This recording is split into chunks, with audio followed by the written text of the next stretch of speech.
अगर आईएएस बनने के लिए, आईपीएस बनने के लिए सैक्रिफाइस करना नहीं पड़ेगा, अगर उसके लिए आपको त्याग नहीं करना पड़ेगा, तो आज पूरे इंडिया में हर घर में आपको आईएएस आईपीएस मिल जाएंगे. So when you are entering into this game of UPSC or MPSC, make sure that you have to sacrifice anything which will take you to your goal. लेकिन प्रॉब्लम ये है कि हमें टेंशन होती है, यार दोस्त की एंगेजमेंट है, उसकी बर्थडे पार्टी है, उसकी शादी है, अटेंड नहीं करूंगा तो बोलेगा मैं तेरी शादी में नहीं आऊंगा, एंड ऑल. लेकिन बिलीव मी, जब आप आईएएस बन जाओगे, वो सामने से याद दिलाएगा, भाई इनविटेशन कार्ड नहीं भेजा तूने. समझ रहे हो? तो जो कुछ भी इसके लिए सेक्रीफाइस कर रहे हो, वो जब आप उस पोस्ट पे पहुंचोगे, सब कुछ वर्थ है, सब कुछ. ये जितने भी फोटोग्राफ्स लगे हैं, सर ने जैसे बताया कि जितने भी इंसान सक्सेसफुल हुए, अगर आप उसकी लाइफ स्टोरी देखेंगे तो कहीं ना कहीं एक मोमेंट आता है जहां पे वो इंसान की जो स्ट्रगल है वो पीक पे हो जाते हैं. वो इस मोमेंट पे आपको डिसाइड करना है कि आपको वहां से यू टर्न लेना है या आपको वहां से आगे निकलना है. इन सब लोगों ने डिसाइड किया कि उनको वहां से आगे निकलना है. एंड दैट इज द फंडा ऑफ लाइफ. सक्सेस उन्हीं को मिलता है जो इस स्ट्रगल वाले मोमेंट से आगे निकलने की सोचता है. जब भी आपको लगे कि आपके सिर पे बहुत मुसीबत है, जब भी आपको लगे कि आप हर तरह से गिर चुके हैं, जब भी आपको लगे कि आपके पास कोई ऑप्शन नहीं है, तब एक चीज आप अपने दिमाग में लाइएगा कि यही मोमेंट है जहां से आपकी तकदीर बदलने वाली है. क्योंकि डायमंड जो होता है वो जितना ज्यादा घिसता है उतनी ज्यादा उसकी वैल्यू होती है. सोना जो होता है वो जितना ज्यादा तपता है उतनी उसकी वैल्यू होती है. अगर आप जिंदगी में तप रहे हैं, अगर आप जिंदगी में घिस रहे हैं, अगर आपको लग रहा है कि आप हर तरह से मुसीबतों में गिरे हुए हैं, तभी आपकी जो वैल्यू है वो बढ़ने वाली है. और यही मेरा एटीट्यूड रहा है. लोग बोलते हैं कि तुम्हारी फाइनेंशियल कंडीशन ठीक नहीं थी, पापा इलेक्ट्रिशियन थे, मम्मी हाउसवाइफ थी, डायमंड के कारखाने में काम करती थी, उसके बाद उन्होंने मैरिज में रोटियां बनाने का काम किया और उस तरह से मैं पढ़ा. लेकिन जब मुझे पूछा जाता है कि ऐसी कौन सी चीज है आपकी लाइफ में जो आप बदलना चाहते हो, एंड आई सेड नथिंग. क्योंकि अगर वो चीजें नहीं होती मेरी लाइफ में तो शायद आज आपके सामने में नहीं होता. तो अगर लाइफ में प्रॉब्लम्स है, अगर लाइफ में स्ट्रगल है, जैसे सर ने बताया struggle is a part of life, and I strongly believe in that. क्योंकि अगर हम दिल्ली में थे, मेरे दोस्त के साथ में निकला बाहर घूमने, तो बोलता है यार ऐसी लाइफ चाहिए, कोई मगजमारी नहीं, आराम से बैठते हैं पूरे दिन एसी वाले कमरे में, बहुत सारे पैसे हैं और कोई टेंशन नहीं, ऐसी लाइफ चाहिए मुझे. मेरे पास ऑप्शन है. बोलता क्या? बोला देख सामने एटीएम का रूम दिख रहा है, एसी वाला कमरा है, बहुत सारे पैसे, कोई मगजमारी नहीं, जॉब ले ले. क्यों आईएएस आईपीएस में दिमाग खराब कर रहा है? अगर स्ट्रगल नहीं चाहिए तो you have to compromise with that life. जब भारत वर्ष का सपना चंद्रगुप्त ने देखा, चाणक्य ने देखा, और उस भारत वर्ष को बनाने के लिए जब ये संघर्ष जारी था, और तब नंद के राजा धनानंद की डॉटर दूरदराज से चंद्रगुप्त को प्यार हो जाता है, और जब चाणक्य उनको बोलते हैं कि नहीं तुम्हें उससे दूर रहना है, और तब चंद्रगुप्त बोलता है आचार्य कभी कभी सोचता हूं कि जिंदगी में या ये भारत के सम्राट बनने के लिए इतना त्याग, इतना बलिदान ना देना होता तो. और तब चाणक्य रिप्लाई करते हैं तो हर कोई भारत का सम्राट होता. This is the fundamental rule of life. UPSC सिर्फ आपका नॉलेज चेक नहीं करता. Make it very clear in your mind. जैसे सर ने बोला it's a game of wisdom. आपको पहले ऑफिसर बनना पड़ेगा यहां से. यूपीएससी का काम तो सिर्फ थप्पा लगाना है कि हाँ ये ऑफिसर बन गया. जितने भी आईएएस आईपीएस ऑफिसर्स को आप मिलोगे, you will realise this thing कि ऑफिसर वाली क्वालिटीज इसमें पहले से है. आप जब प्रिपरेशन स्टार्ट करते हैं तभी से समझ लीजिए कि आपकी आईएएस और आईपीएस की ट्रेनिंग भी स्टार्ट हो गई. बिकॉज जो क्वालिटीज आपको चाहिए as an officer, as an IAS, as an IPS, क्या क्वालिटीज चाहिए? फर्स्ट ऑफ ऑल कॉन्फिडेंस, कि जब आप उस सीट पे बैठते हैं आपके सामने कोई भी क्वेश्चन आएगा, you will be able to handle the issue. ये कॉन्फिडेंस लेके आपको उस सीट पे बैठना है. यही कॉन्फिडेंस चाहिए when you start the preparation. Decision making, अगर हर एक टॉपिक पे आप हर एक कोई को पूछने जाते हैं भाई इसमें कौन सी बुक पढूं, इसमें क्या पढूं, इसमें क्या करूं, then you are not suitable for this exam.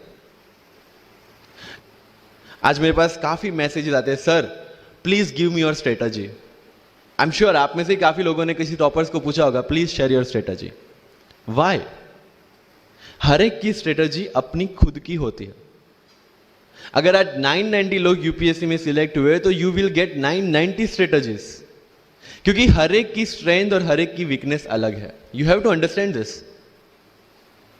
आप कभी डॉक्टर के पास जाते हैं बीमार होके, और कभी डॉक्टर को यह बोला है सर जो आगे वाले पेशेंट को दी ना मुझे वही मेडिसिन चाहिए? डिड यू से लाइक दैट? नो, क्योंकि उसकी बीमारी अलग है, मेरी बीमारी अलग है। सेम चीज विद यूपीएससी, आपकी स्ट्रेंथ और आपकी वीकनेसेस अलग है, किसी टॉपर की स्ट्रेंथ और किसी टॉपर की वीकनेसेस अलग है। Why should I walk on the same path, जबकि मुझे पता है कि वो मेरे लिए बना ही नहीं। I have to create my own path. मेरा यूपीएससी का जो बुक लिस्ट है वो अगर आप देखेंगे ना तो यू विल फाइंड कि ये completely out of the box book list है। मैंने कभी लक्ष्मीकांत नहीं पढ़ी। आई नो यूपीएससी फ्रेटर्निटी के लिए ये बहुत बड़ा स्टेटमेंट है। I never read Shankar IAS, I never read Yojana, I never read Kurukshetra. I didn't do writing practice for mains. मैंने मेंस में GS2, GS3, GS4 का एक एक पेपर, एक ऐसे और ऑप्शनल का एक एक पेपर लिखा है। That's all about my writing practice. Because I knew what are my strength and what are my weaknesses. Mains में 3 चीजें होती है, handwriting, speed and content. When I was so sure about my handwriting and my speed, why should I waste my time on writing the papers? Instead of that, I focused on improving my content. Getting my point? So if you are the aspirant की जिसको लगता है कि 3 घंटे में मेरे से paper finish नहीं होता, then go for writing practice. Then write as much as you can because you need that. But किसी टॉपर ने 50 पेपर लिखे हैं, 3 टेस्ट सीरीज ज्वाइन किया है, इसलिए मुझे भी करना पड़ेगा। No, that is not the rule in UPSC. किसी ने ये टेस्ट सीरीज ज्वाइन की, मैं वहां चला गया, किसी ने वो टेस्ट सीरीज की, मैं वहां चला गया। No, you have to create your own path and this was the biggest part of my UPSC preparation. सुनो सबकी, करो मन की। This is applicability of your mind, क्योंकि आपकी स्ट्रेंथ, आपकी वीकनेस आपसे ज्यादा अच्छा कोई नहीं जानता। आपके पेरेंट्स भी नहीं, आपका सबसे क्लोज टीचर भी नहीं।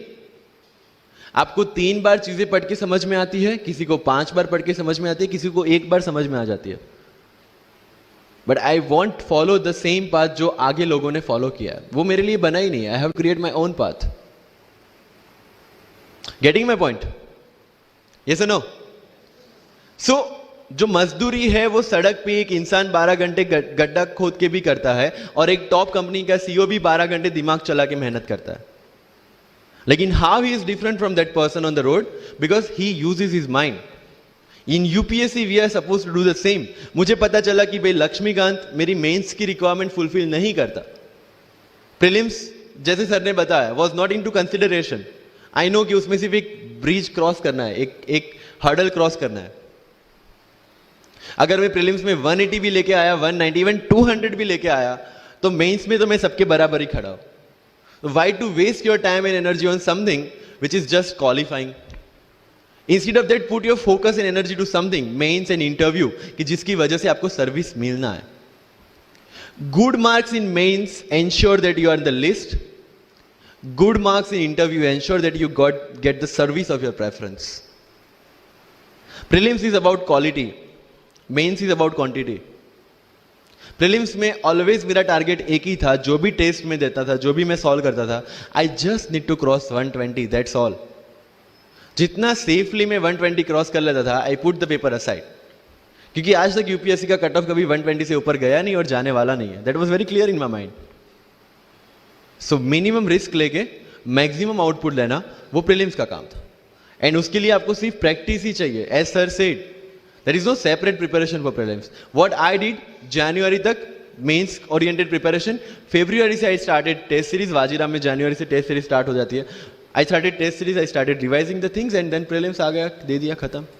So मेरा स्ट्रिक्टली एक ही चीज आपको कहना है कि अगर आपका प्रीलिम्स जून में है तो मिड ऑफ मई तक सारी टेस्ट सीरीज खत्म कीजिए। लास्ट 15 डेज में सिर्फ यूपीएससी के प्रीवियस ईयर के पेपर्स कीजिए। तो आपका जो माइंड सेट है वो यूपीएससी एंगल से सेट हो जाएगा।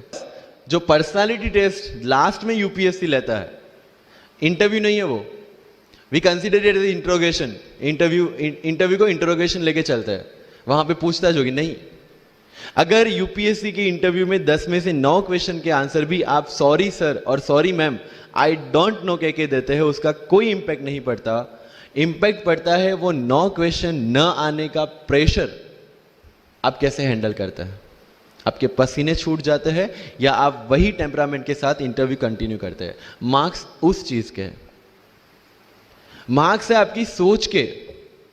एक ऑफिसर के तौर पे जब आपको आईएएस या आईपीएस की सीट पे बिठाया जाएगा, how will you treat the citizens of this nation?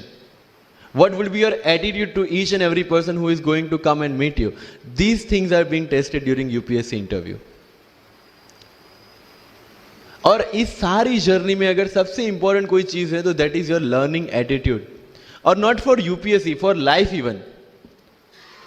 Because when I am speaking in front of you in Hindi and English, to be very clear, I belong to rural background of Gujarat, और मेरा study जो हुआ है वो पूरा Gujarati medium में हुआ है, गवर्नमेंट स्कूल में। 12th तक का स्टडी मेरा गवर्नमेंट स्कूल में हुआ है, गुजराती बोर्ड में, गुजराती मीडियम में। And yet I can give my UPSC interview in English in Delhi and score such marks. Where did it come from? कहां से आता है ये? मुझे अभी भी याद है, मेरा college national institute of technology Surat था, जहां पे मेरे साथ जो पढ़ने वाले बच्चे थे वो सारे सीबीएसई आईसीएसई वाले थे, और मैं एज ए एलियन वहां पे पहुंचा था, क्योंकि तब मुझे पता चला कि मैकडी जैसा भी कुछ है और उसमें बर्गर जैसा भी कुछ मिलता है। That was my first exposure to any metro city. And जब मैं उनसे इंटरेक्शन करता था और इंग्लिश बोलने की ट्राई करता था, तो जैसे संजू मूवी में इंग्लिश दिखाया गया है गुजरातियों का, जो जीरो को जीरो बोलते हैं, उसी तरह I was also like that. Mother tongue influence आ जाता है, it's very obvious. So I use to speak notes and not notes, और डोर एंड नॉट डोर, और don't and not don't. So they used to make fun of me. Safin, it's not don't, it's don't.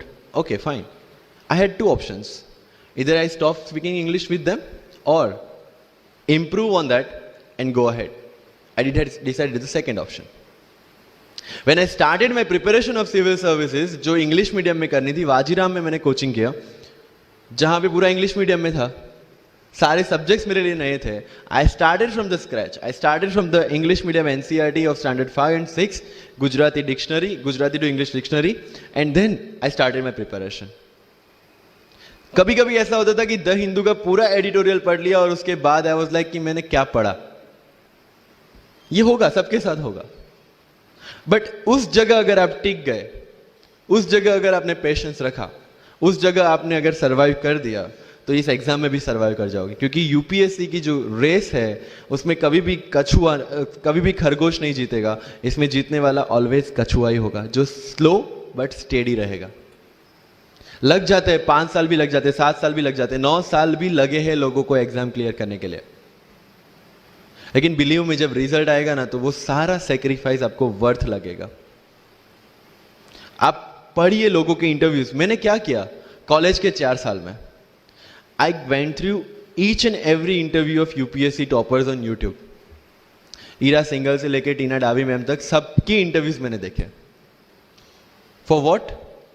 Just to know कि उन्होंने ऐसी कौन सी गलतियां की थी जिससे इनको इतना टाइम लग गया, और मुझे कौन सी गलतियां रिपीट नहीं करनी है। क्योंकि चाणक्य ने कहा है कि दूसरों के एक्सपीरियंस से जो सीखते हैं ना, वो जल्दी आगे आ जाता है। क्योंकि खुद सब कुछ अनुभव करके सीखने के लिए जिंदगी काफी छोटी है। I did the same. 4 साल में हर एक टॉपर का इंटरव्यू देख लिया, चीजें समझ ली कि ऐसी कौन सी चीजें जो इन सब ने की है, और ऐसी कौन सी चीजें हैं जो गलतियां हैं जो इन्होंने की और जो मुझे रिपीट नहीं करनी है। सो जब युद्ध के मैदान में हम उतरते हैं, इस चक्रव्यूह में उतरते हैं, तो अभिमन्यु की तरह नहीं, अर्जुन की प्रिपरेशन के साथ उतरना है कि हमें पता होना चाहिए कि इससे बाहर कैसे निकले।